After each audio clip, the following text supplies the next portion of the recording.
Alors, on est rendu à installer l'aide de coupe. C'est le seul moment où vous allez en avoir besoin en prothèse tibiale parce qu'on travaille avec un patient qui n'est pas amputé. Alors, ce que je fais, c'est que je fais un trou dans la deuxième stockinette qu'on a mis. J'aurais dû passer par en bas. Puis, on glisse l'aide de coupe entre la rotule, entre la patella, je vais finir par le dire comme il faut, et puis le TFL qu'on a bien identifié tantôt. Puis on fait ça bien sûr sans bouger nos repères. Puis là, je demande de l'aide de mon patient modèle. C'est bien gentil. J'ai tourné ta jambe? OK, parfait. On vient le chercher.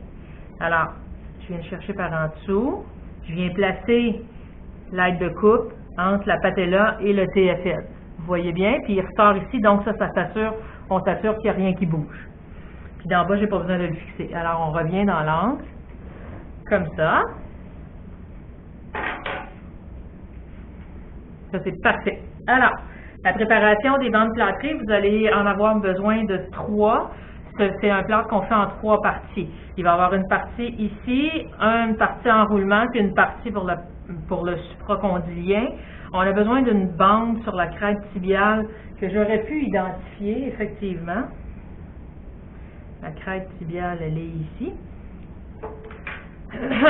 Pour faire ma prise de pouce en premier, sans avoir à me soucier de rien d'autre. Aujourd'hui, j'ai des bandes plâtrées de 6 pouces. Mais vous allez avoir accès à des bandes plâtrées de 4 pouces. Ce qui est important, c'est de couvrir la crête tibiale. Vu que j'ai un rouleau de 6 pouces, et puis ça le fait super bien, je vais le faire sur cette longueur-là, mais avec un rouleau de 4 pouces, vous allez le faire dans l'autre sens. Alors, je prends ma mesure.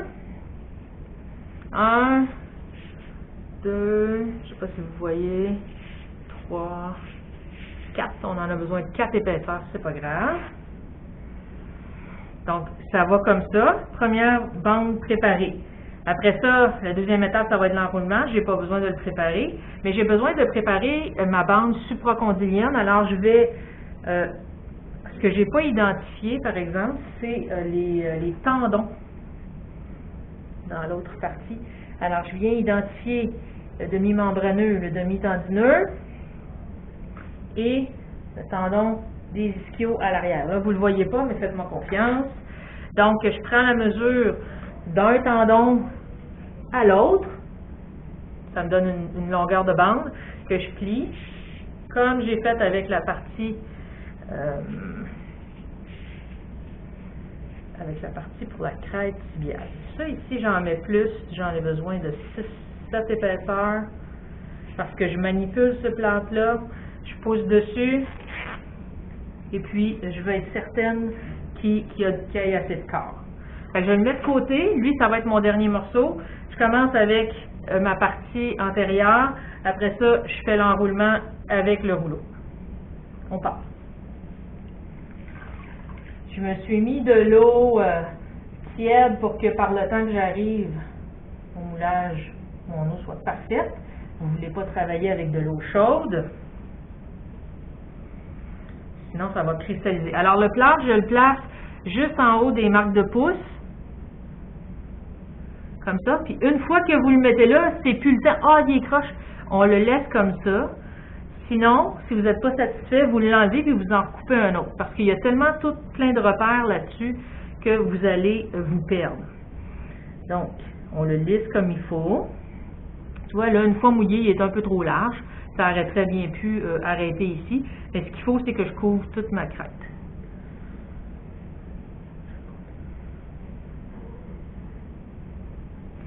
Il ne faut pas qu'il retrousse parce que quand je vais enrouler, ça va refaire des petites marques dedans. Je viens m'assurer que la crête tibiale est bien moulée, que je n'ai pas de plis dans mon plâtre. Là, ici, j'en ai à cause de l'aide de coupe, mais c'est la vie. Alors, je viens identifier l'endroit où je vais mettre mes pouces. La patella doit être à côté sur vos ongles de pouce. Pas comme ça. On veut vraiment avoir des pouces de ninja. Là, présentement, moi, je suis à côté sur mes cuisses proches de mon genou.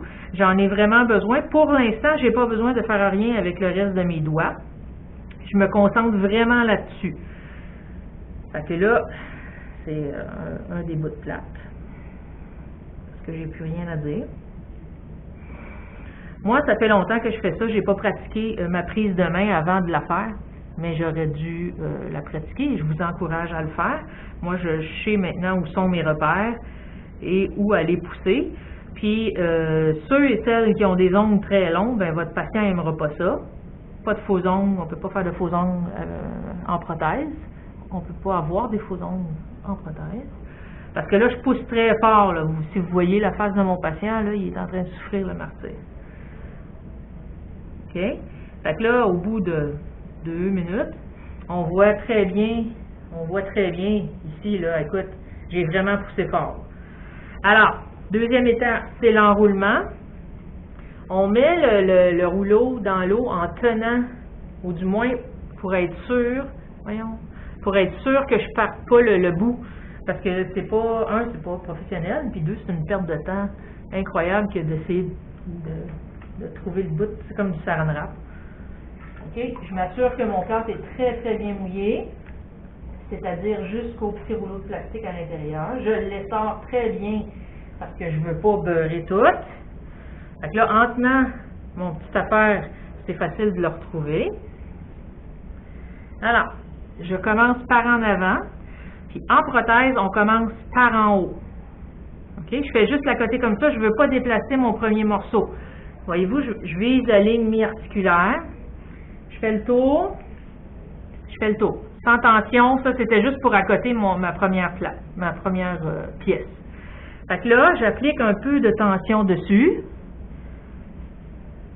Et puis là, vu que c'est plus petit en haut qu'en bas, je vais devoir faire un petit pli. Alors, je tiens mon rouleau, puis je viens faire un petit triangle.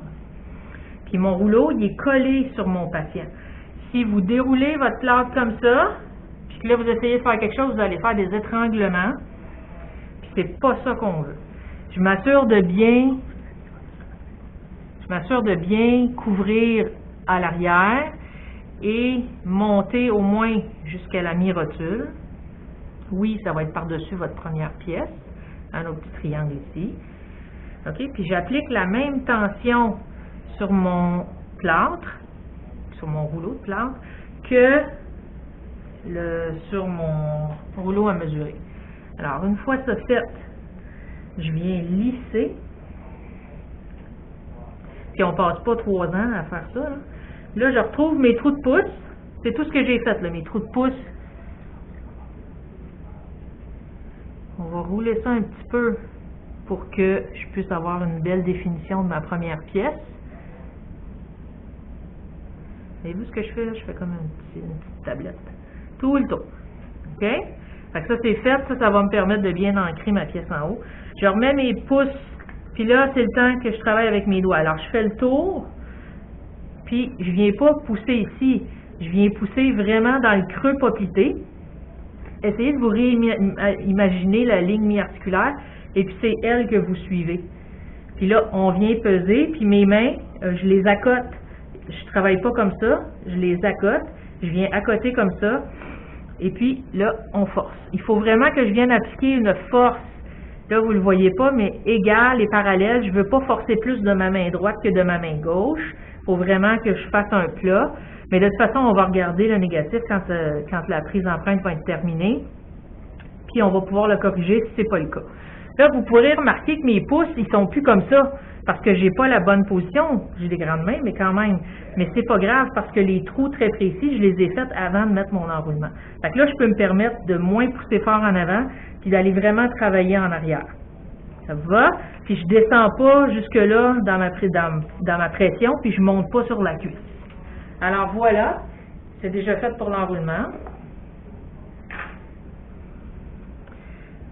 Super Graisse Autoboc. C'est un agent séparateur. Moi, là, ça coûte pas cher, cette affaire-là. Puis, pour le trouble que ça m'évite, je mets ça parce que la bande plâtrée que je vais mettre par-dessus, je veux pas qu'elle colle sur mon enroulement. OK? Fait que j'en mets tout le long jusqu'à de où elle va de l'autre côté. Comme ça. C'est bon? Puis là, vous allez voir là, la petite tablette que j'ai faite, là, ça va être très, très utile.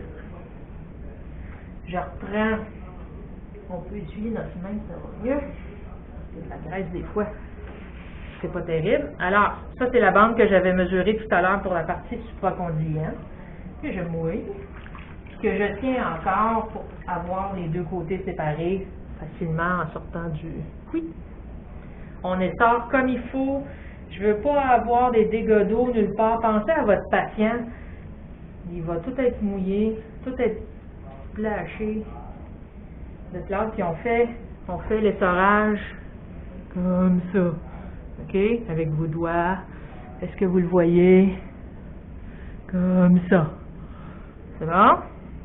Fait que ça me donne une pièce de plâtre plutôt lisse. Alors, je me gauge dans le milieu. Je ne veux pas en manquer d'un bord ou de l'autre. Puis, je vais passer par-dessus mon enroulement. Voyez-vous comment je l'ai fait? Je l'ai descendu par-dessus mon premier enroulement pour être sûr d'avoir un overlap. Là, oui, ça fait un petit peu ici. On ne s'énerve pas. On vient faire notre juxtaposition comme ça. Vous avez sûrement appris à faire des plâtres par juxtaposition. Ça, c'est la première étape. On vient vraiment le fixer ici. D'accord? Ça, c'est la gravité qui ne nous aide pas. OK, quand il est trop long vers l'arrière, là, je vais faire un pli ici, parce que là, il allait toucher l'autre. Fait que j'en ai pas de besoin, puis en plus, ça va lui donner un petit peu plus de corps. Fait que, une fois ça fait, là, c'est nos doigts, puis là, avec mon aide de coupe, je suis capable de voir. OK? Alors, tantôt, quand j'ai pris ma mesure, là, j'étais un peu trop haute, mais je vous avais dit qu'avec le plâtre, je glisserais. Donc, c'est pas grave de commencer haut, mais je pousse fort, puis je glisse. Ah, là, je suis vraiment à côté. Je fais la même chose de l'autre côté. Puis un test, là, c'est que j'essaye là, de tirer, puis toute la jambe vient. Fait que là, je sais que je suis à la bonne place. Quand on force, on a tendance à tout crisper nos doigts. Il faut vraiment les agrandir pour suivre le condyle de chaque bord. Je force aussi fort en latéral. Vous voyez ici que ça retrousse. C'est pas grave. Ça, on peut le refaire après. OK? Mais je ne pousse pas sur le TFL en latéral. Fait que mon doigt, il peut s'en aller comme ça. Voyez-vous? Pas comme ça, comme ça. Alors, on attend. Puis là, je tire sur mon patient pour être sûr que je suis à la bonne place, que des fois, mes doigts n'ont pas troussé. Ce qu'il ne faut pas, c'est avoir les doigts comme ça, trop en arrière, ni trop en avant. Je veux vraiment... C'est à ça qui servent nos cours d'anatomie, là. Mon condyle, il est ici, il n'est pas là, puis il n'est pas là. C'est bon? Puis là, déjà, on est proche de ce qu'on a besoin. Je reprends mon crayon indélébile. Là, ça retrousse, c'est la vie des gens pauvres et inconnus. On vient marquer la rencontre des deux bandes plâtrées et leur alignement une par rapport à l'autre. Et voilà. On va attendre juste un petit peu que ça soit certain que la catalysation est terminée, parce que c'est quand même un élément important de mon plâtre, puis je veux absolument qu'il garde sa forme. Voyez-vous que ça baille un peu ici en haut, là, c'est pas la fin du monde. On va pouvoir le corriger. Ça fait déjà toc toc toc. Fait que je peux l'enlever.